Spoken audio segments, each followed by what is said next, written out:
Hare Krishna. I'll be speaking about Sri Govinda Das. A Kayastha by caste, he descended from the disciple line of Lord Chaitanya. He was chosen attendant of Lord Chaitanya as well as a trusted watchman. Both Govinda and Kashishvara brahmachari were disciples of Ishvara Puri and were fully dedicated to the service of their Guru. Later, at the time of his death, Ishvara Puri directed these two to serve Lord Chaitanya.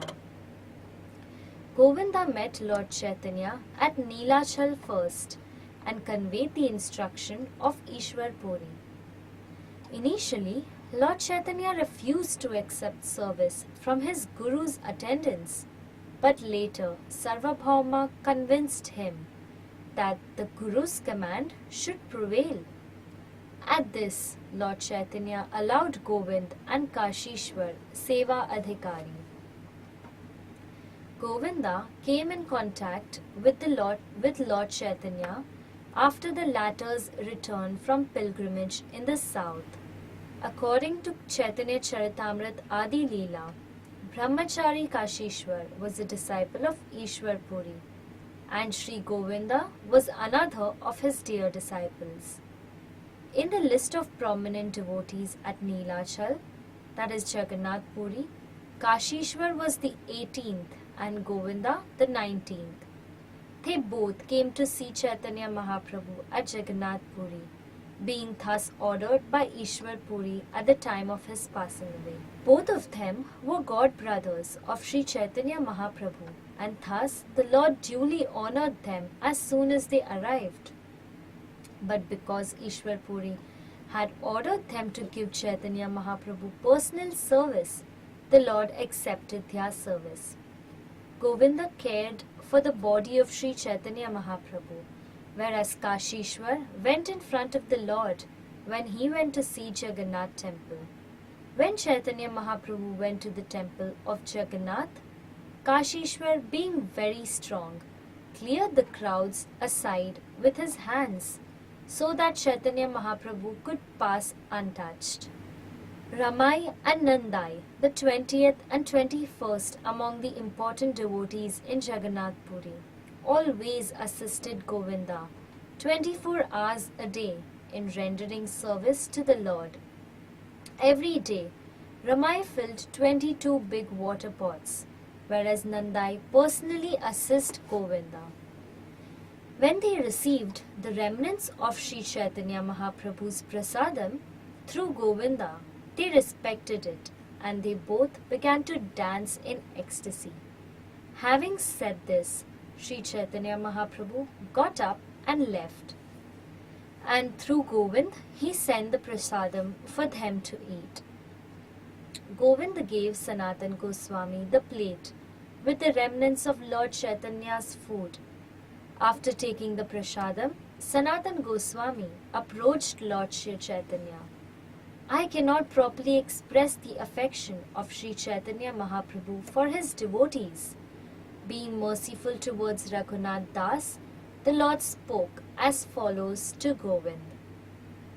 On the way, Raghunath Das has fasted and undergone hardships for many days.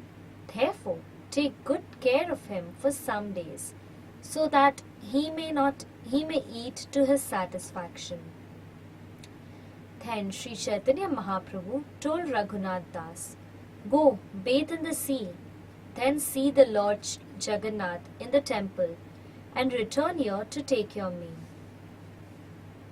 After saying this, Sri Chaitanya Mahaprabhu got up and went to perform his midday duties. Having seen the causeless mercy of Sri Chaitanya upon Raghunath Das, all the devotees, struck with wonder, praised his good fortune. Raghunath Das took his bath in the sea and saw Lord Jagannath. Then he returned to Govinda, the personal servant of Sri Chaitanya Mahaprabhu. Govinda offered him a plate with the remnants of food left by Sri Chaitanya Mahaprabhu, and Raghunath Das accepted the prasadam with great happiness.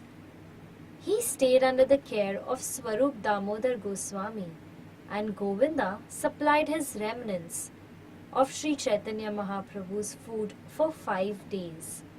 After hearing this criticism, Sri Chaitanya Mahaprabhu was doubtful and apprehensive.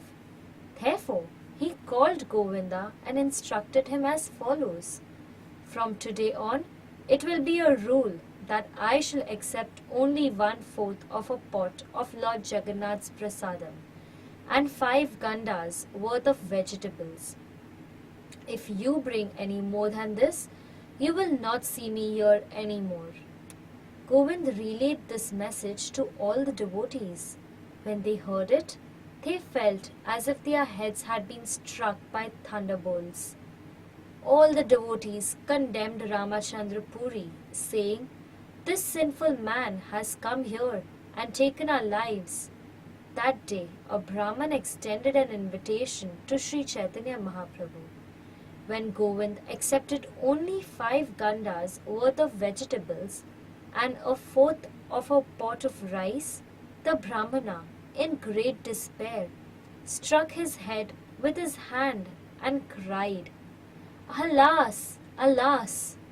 Sri Chaitanya Mahaprabhu ate only half of the rice and vegetables, and whatever remained was taken by Govind.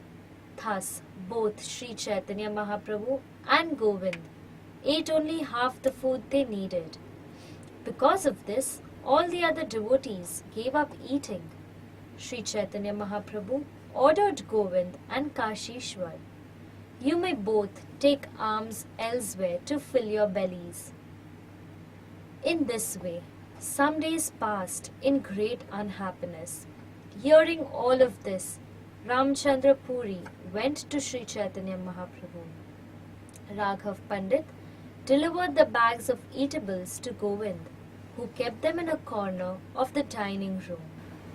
Govind thoroughly emptied the bags from the previous year and kept them in another room to fill them with other goods. Sri Chaitanya Mahaprabhu lay down at the door of his Gambhira, and Govind came there to massage his legs. It was a steady, long-standing rule that Sri Chaitanya Mahaprabhu would lie down to rest after lunch, and Govind would come to massage his legs. Govind could not enter the room, and therefore he made the following request. Govind said, "Kindly turn on one side. Let me pass to enter the room." However, the Lord replied, "I don't have the strength to move my body." Govind made the request again and again. But the Lord replied, "I cannot move my body." Govind repeatedly requested, "I want to massage your legs." But the Lord said, "Do it or don't do it. It depends upon your mind." This happened because then Govind would honor the remnants of food left by Sri Chaitanya. This time when the Lord lay down, he occupied the entire doorway. Then Govinda spread the Lord's wrapper over his body, and in this way entered the room by crossing over the Lord. Govind massaged the Lord's legs as usual. He pressed the Lord's waist and back very softly, and thus all the Lord's fatigue went away. As Govind stroked his body, the Lord slept very nicely for about 45 minutes, and then his sleep broke. When Sri Chaitanya Mahaprabhu saw Govind sitting by his side, he was somewhat angry. "Why have you been sitting here for so long today?" the Lord asked. "Why didn't you go to take your meal after I fell asleep?" the Lord asked. Govind replied, "You were lying down, blocking the door, and there was no way to go." The Lord asked, "How did you enter the room? Why didn't you go out to take your lunch in the same way?" Govind said, "I would not mind committing hundreds and thousands of offenses for the service of the Lord, but I greatly fear committing even a glimpse of an offense for my own self." Govind mentally replied, My duty is to serve, even if I have to commit offenses or go to hell. I would not mind committing hundreds and thousands of offenses for the service of the Lord, but I greatly fear committing even a glimpse of an offense for my own self. Thinking in this way, Govind kept silent. He did not reply to the Lord's inquiry. It was Govind's practice to go to take lunch when the Lord was asleep. On that day, however, seeing the Lord's weariness, Govind continued massaging his body. There was no way to go. How could he leave? When he thought of crossing over the Lord's body, he considered it a great offense. There are some of the finer points of etiquette in devotional service. Only one who has received the mercy of Sri Chaitanya Mahaprabhu can understand these principles. The Lord is very interesting in manifesting the exalted qualities of His devotees, and that is why He engineered this incident. One day, Govind went in great jubilation to deliver the remnants of Lord Jagannath's food to Haridas Thakur. When Govind came to Haridas, he saw that Haridas was lying on his back and chanting his rounds very slowly. Please rise and take your Mahaprasadam, Govind said. Haridas Thakur replied, Today I shall observe fasting. I have not finished chanting my regular number of rounds. How then can I eat? But you have brought Mahaprasadam, and how can I neglect it? Saying this, he offered prayers to the Mahaprasadam, took a little portion and ate it.